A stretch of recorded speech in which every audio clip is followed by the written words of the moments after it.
Okay, so what we are getting ready to do is to do a roast chicken in the Ninja Speedy. And I have washed my chicken and I have dried it. And what I want to do is get it all nice and oiled up. So, because I want my seasonings to stick. So, what I'm going to do is pour some oil on it. This is olive oil that I'm using. I pour a little. Really, I like to do this in a bowl because it just it sticks better. And this is like a 5-pound chicken that I'm using in there, and I'm just getting it all greased up with the olive oil because I want it to really adhere to the seasonings. So, what I'm going to get ready to do now is to put on some of my seasonings. Usually if you're doing roast chicken for a soup or something like that, I think you can still season it as much as you want. So I'm putting on some onion powder, and I'm going to put on a little bit of garlic powder, and I'm going to put some pepper.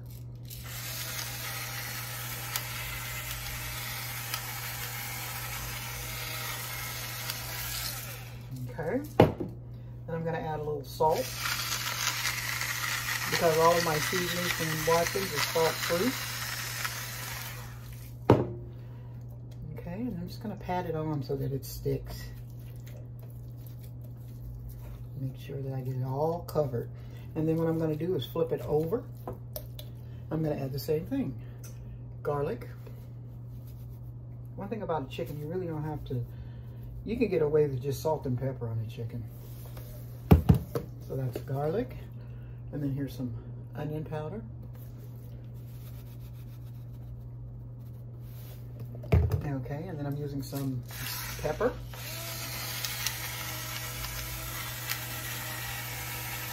I want to get it all seasoned up really good.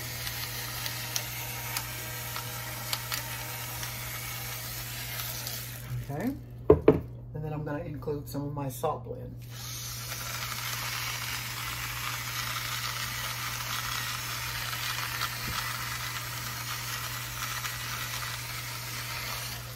Okay, so I'm going to let this rest, and when I come back, we're going to be putting it in the Ninja Speedy.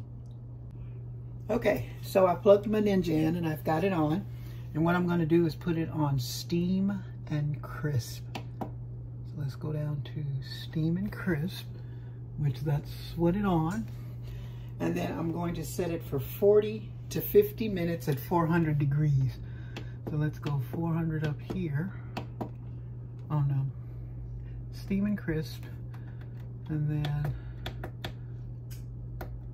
well, let's do the 40 minutes.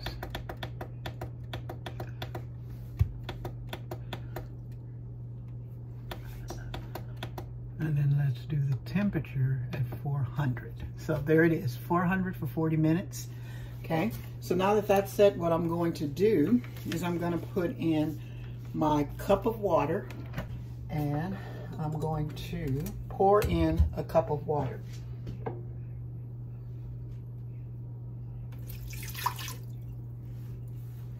Okay, and then I'm going to put my crisper tray in there with the legs in so that it could sit on the bottom. Like so. Like that. And then here's my chicken that's been resting in my bowl.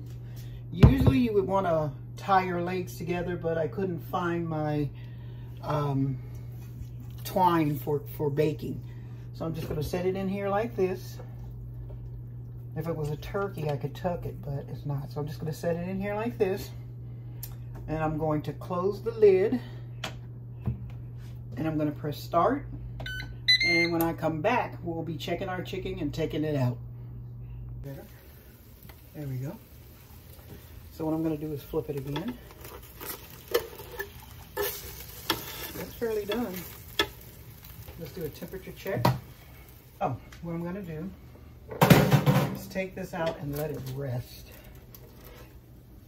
So let's just take this and set it here so that it can rest. And let's turn this off. Unplug it.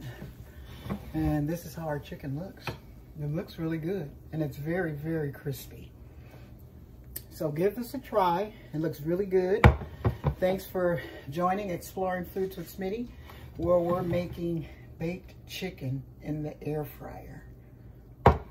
Stay tuned for more recipes. I was very impressed at the way this cooked the chicken. It was very moist inside and it was very crispy on the outside. Give this a try if you have an air fryer, and if you don't, you can also do it this way in the oven. You just need to let it cook and then probably take the foil off and let it brown. Thanks for joining.